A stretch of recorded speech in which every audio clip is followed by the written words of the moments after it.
जागा वाटपाचा निर्णय होण्याआधी नागपूरमध्ये काँग्रेसने प्रचार सुरू केलाय। प्रदेशाध्यक्ष नाना पटोले यांच्या सूचनेनुसार पूर्व नागपूर मतदारसंघात इच्छुक संगीता तलमले यांचा प्रचार सुरू केलाय। मात्र त्या यावर थेट बोलत नाहीयेत। नाना पटोले रमेश चेन्निथला यांच्या उपस्थितीत कालच नागपूर जिल्ह्यातील काँग्रेस उमेदवारीबाबत बैठक झाली। दुसरीकडे बघायला गेलं तर पूर्व नागपूर विधानसभा मतदारसंघावर पवार गटाचाही दावा असताना पक्ष मजबूत करण्यासाठी आपण प्रचाराला सुरुवात केल्याचं संगीता तलमले यांनी सांगितलं।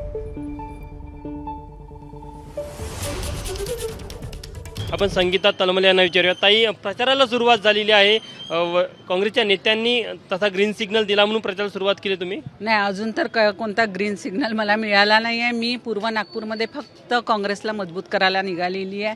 आता जे BJP सरकार आली आहे त्याला लोक त्रस्त झालेले आहे, कारण 10 वर्ष त्यांना देऊन सुद्धा त्यांचे कोणतेही विकासाचे कामं केलेले नाही आहे। लोकाला भूलथापाला बळी पडलेले आहे, लोक त्रस्त झाले आहे। या माध्यमातून ते लोक कुठेतरी बदलाव चाहते या तर लोक जुळले आणि काँग्रेसचा गड राहिलेला आहे नागपूर शहर, तर नक्कीच बदलाव घडतील याची अपेक्षा मी सगळ्यांकडून करत आहे ना, आणि मी बदलाव यात्राच्या माध्यमातून लोकांपर्यंत पोहोचत आहे। राज्यात विधानसभेची जी निवडणुकीची घोषणा आहे ती व्हायची आहे, मात्र राज्यातला पहिला पूर्व नागपूर विधानसभा मतदारसंघ ठरला जिथे काँग्रेसने एक प्रकारे अप्रत्यक्षपणे का होईना पण आपल्या प्रचाराची सुरुवात केलेली आहे। कॅमेरामॅन व्यंकटेश नायडूसह तुषार कोहळे, ABP माझा, नागपूर।